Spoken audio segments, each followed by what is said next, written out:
मग एखाद्या विशिष्ट समाजावर कारवाई होते, आपण चर्चा होते. पण ते गुन्हेगार जर समाजात असतील तुम्ही करणार का? मला आश्चर्य वाटलं, एक जर्मन बेकरीचा आरोपी, त्याच्या अंत्यविधीला हजारो लोक जमतात. देश कोणत्या दिशेला चाललाय?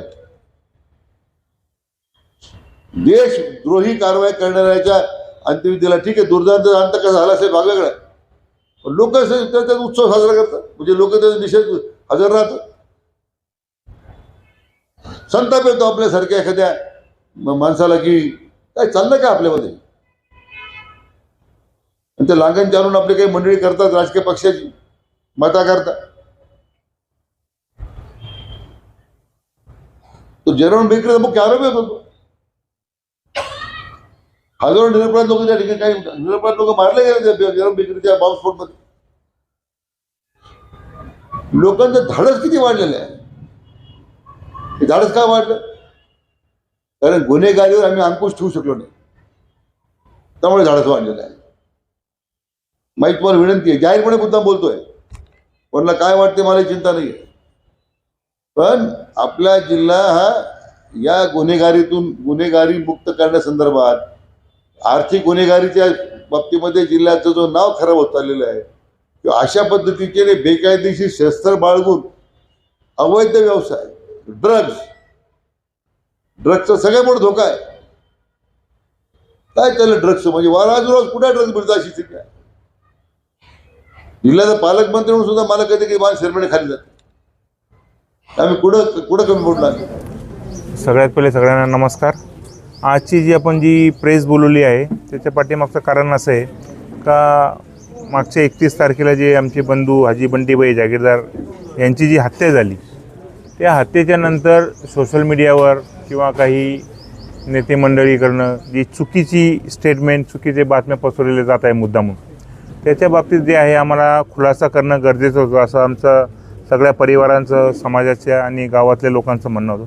त्यासाठी आम्ही एक प्रेस जी आहे ती आयोजित केली. त्या प्रेसमध्ये सगळे लोक आले, त्याबद्दल सगळ्यांचं धन्यवाद, आभार. ह्याच्यामध्ये आम्ही काही गोष्टी निदर्शनास आणून दाखवतो आणि एक आमची जी प्रेस नोट आहे ती वाचून दाखवतो. सगळ्यात पहिले प्रेस नोटमध्ये, ही प्रेस नोट माझी स्वतःची आहे. श्रीरामपूर येथील असलम शब्बीर शेख उर्फ बंटी जागीरदार यांच्या हत्येनंतर त्यांची बम ब्लास्टमधील आरोपी म्हणून सर्वत्र जाणीवपूर्वक खोटी माहिती देऊन बदनामी करण्यात आल्याचे आरोप मी केलेले आहे.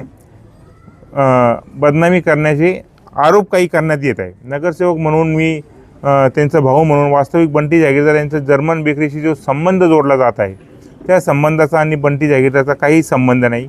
तसेच जंगली महाराज रोडवर झालेल्या बॉम्बस्फोटामध्ये बंटी जागीरदार यांच्याविरुद्ध कोणताही सबळ पुरावा नसल्याचे मुंबई उच्च न्यायालयाचे आपल्या आदेशात स्पष्टपणे निरीक्षण नोंदवले आहे. उच्च न्यायालयाने जंगली महाराज रोडवर बॉम्बस्फोट प्रकरणात प्रथमदर्शनी बंटी जागीरदार विरुद्ध कोणताही पुरावा नसल्याचे आपल्या आदेशामध्ये म्हटलेले आहे. जर्मन बेकरी, जे विशिष्ट करून जे जर्मन बेकरी म्हणून जे सोशल मीडियावर किंवा काही राजकीय लोकांकडून जो उल्लेख होतो आहे तो अगदी चुकीचा आहे. जर्मन बेकरीमध्ये बंटी जागीरदार याचा काही संबंध नाही. त्या केसमध्ये तो आरोपीसुद्धा नाही आणि त्या केसचं त्याचं दूरपर्यंत त्याचं काही कन्सर्न नाही. त्या केसमधले जे आरोपी आहे ते सारंग कुलकर्णी म्हणून आहे आणि ते फरार आहे. त्याच्या व्यतिरिक्त जी दुसरी जी केस आहे जंगली महाराजची, त्याच्यामध्ये आमच्या बंटी जागीरदारवर फक्त एक पिस्टल दिल्याचा आरोप आहे.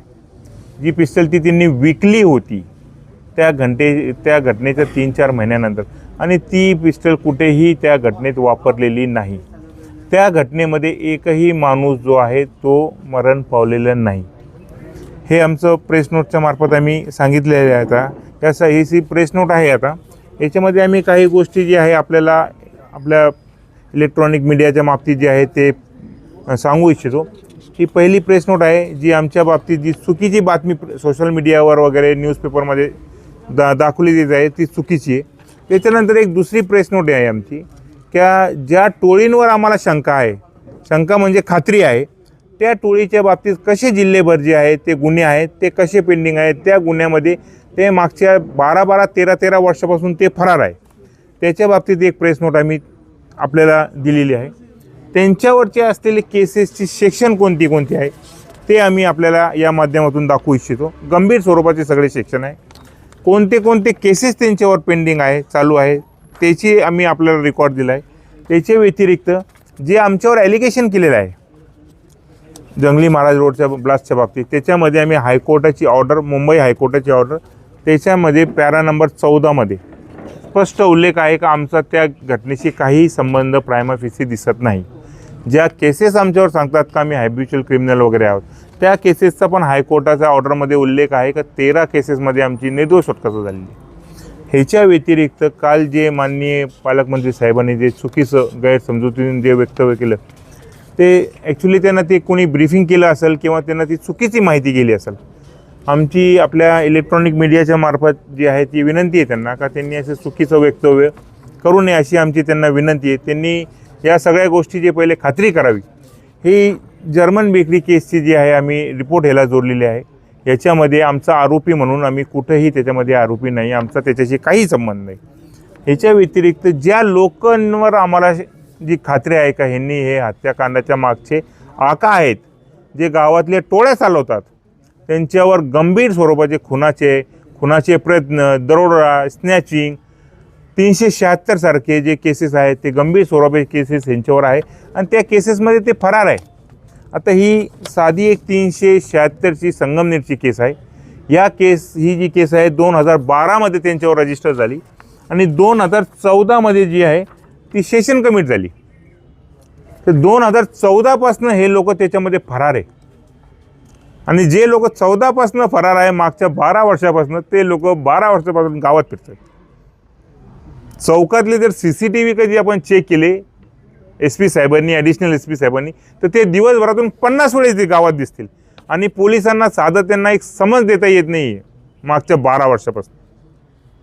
इतकी गंभीर स्वरूपाची ही घटना असून आणि वैशिष्ट्य म्हणजे जे लोक आपल्याला स्वतःला धर्मरक्षक म्हणून, तर ती 376ची केसमध्ये पण जी पीडित महिला आहे, जी मुलगी आहे, ती हिंदू समाजाची.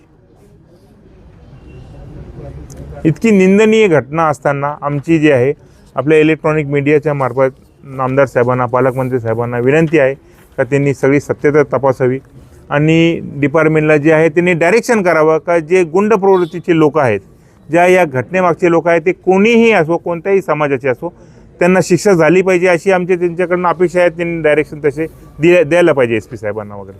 त्या घटनेनंतर पोलीस तपास योग्य दिशेने चालू असं वाटतं का? आमची त्याच्या बाबतीत शंका आहे साहेब, कारण जे लोक त्यांनी जे घटनेच्या नंतर आज 4 दिवस झाले त्यांना PC मिळावी, त्याच्यामधले ते आरोपी त्यांनी कोणते धरले, त्याच्यामधले त्यांनी गाडी हस्तगत केली का नाही, त्याच्यामधले त्यांनी वेपन्स हस्तगत केले का नाही, या सगळ्या गोष्टी जे आहेत ते आम्हाला कळणं गरजेचं आहे असं आमचं म्हणणं आहे.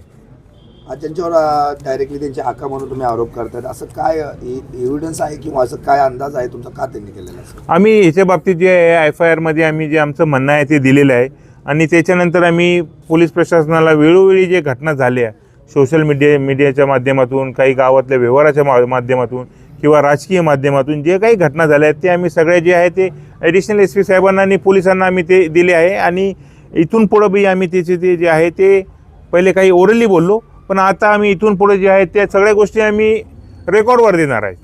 आपण ज्या पद्धतीने पोलिसांना माहिती पुरवत आहे त्या पद्धतीने पोलिसांकडून सहकार्य होतंय का आणि तपास योग्य दिशेने चालतोय का? तपास आता साहेब, आता आम्ही ज्या वेळेस त्यांच्याकडे जातोय काही त्यांना माहिती द्यायला, आमच्याकडची जी माहिती आहे ते त्यांना द्यायला, पण ते आम्हाला त्यांची जी पद्धत आहे त्यांच्यावर शंका आहे.